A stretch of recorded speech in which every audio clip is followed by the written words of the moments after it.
Welcome to ByteSized, Episode 5. I know it's been a little while since I recorded the last episode. It's been a couple of weeks. I was actually quite sick the beginning of last week, I believe it was. Lose track of time. Yes, it was the beginning of last week, and I'm just now getting back to the point where I feel human again, and I feel like I can talk, and hopefully I won't cough and sniffle throughout this episode, and I promise you I won't infect you with my noxious germs just by you watching the video. I don't believe germs can be transferred that way. This week I wanted to take a look at The Hobbit, the Desolation of Smaug. This is, of course, following up on the film from last year, The Hobbit, An Unexpected Journey. So this is the second installment in what is now going to be a trilogy. And, I did have some issues with that first film in the Hobbit series. It took quite a while to get going. I believe it was 47 minutes before Bilbo set foot on the road on his unexpected journey. And that's just crazy. I mean, there was just so much pacing issues with that first film. And what's with splitting one book into 3 films? But those issues aside, I wanted to take a look and judge this film on its own merits. Is this film worth seeing? Is it a good film? And so I set aside the first movie and I went to the theater and I watched this film, and I'm ready to share my thoughts with you, so let's dive in.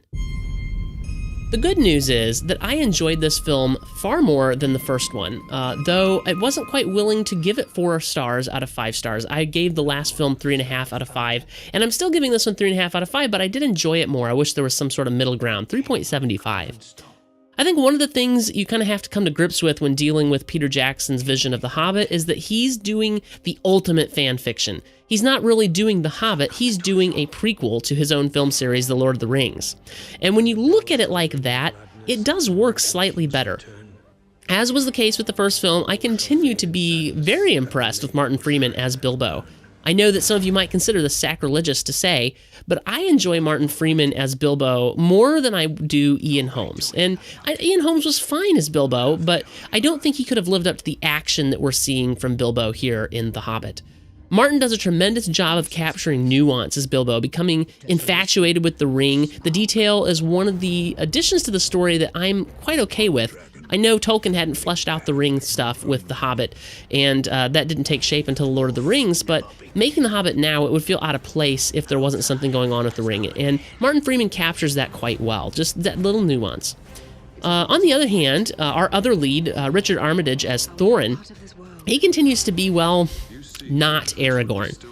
I can't really decide if I like him or not as a character, and, he can be good fun at times, but and charming sometimes, but mostly he's arrogant, pompous, and foul-tempered, and I really don't know how I feel about him. Of course, Pretty Boy is back. I'm referring, of course, to Legolas. I found him to be utterly pointless in this film, not to mention every one of his battle scenes feels entirely fake and weightless. I get it, that's the way he fights, and that's the way it was in The Lord of the Rings too, but somehow it felt more real and more gritty in The Lord of the Rings. And if Legolas looks older, well, that's probably because Orlando Bloom is not a spring chicken anymore. As for Tauriel, I get the desire to add a little bit of female characterization to the film, but I also think that her addition was completely superfluous. There is a bright side, though. One of the things that Peter Jackson does really well is he captures beauty on film really well, and Middle-earth really shines in this film. There's a particularly breathtaking shot where Bilbo emerges from the tops of the trees in Mirkwood Forest, and we get this sweeping camera view of the forest. There's another shot where we get a good look at the Lonely Mountain, and my point is that Peter Jackson knows how to impress with beauty. Like the last Hobbit film, I found the CGI work to be somewhat of a mixed bag, although overall I feel like it was better. For instance, though, it still felt to me as though Azog was very poorly rendered. I don't know what's up with that. On the other hand, we've got Smaug as the dragon. I felt like they really had found a dragon to film. It was quite amazing. Very well done. And so obviously that's a good thing since this film is about a dragon. So all in all, I would say that I enjoyed the film despite the fact that it was just too darn long. In fact, I would have been quite happy if the entire trilogy had been the length of this one film. But despite that, I enjoyed the film. It was a very good film, enjoyed it a lot, couldn't help myself. A lot of good fun, especially with that dragon. Definitely better than the first film, even if I rate it 3.5 out of 5, just like the previous film. But I do recommend seeing it in the theater. This film, of all films, is certainly worth seeing in the theater. It takes good advantage of the theatricality.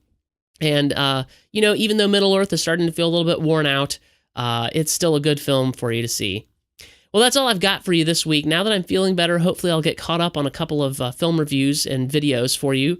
But Christmas being just around the corner, I probably won't get any more out before Christmas. But I'll see what I can do between Christmas and New Year's. I can't promise anything, but we'll see how that goes. Well, if you'd like to keep up with this podcast, we're on YouTube at youtube.com/MovieByteVideo. You can subscribe to these videos and stuff there. You can also subscribe to this podcast as a podcast at MovieByte.com/ByteSized. You can follow MovieByte on Twitter to keep up to date at twitter.com/MovieByte. And of course, you can visit MovieByte.com to keep up with all things MovieByte. That's all for this week. Be sure to keep your eyes open for more episodes. I'll be back with more soon. And thanks for watching, and I'll be back at you later.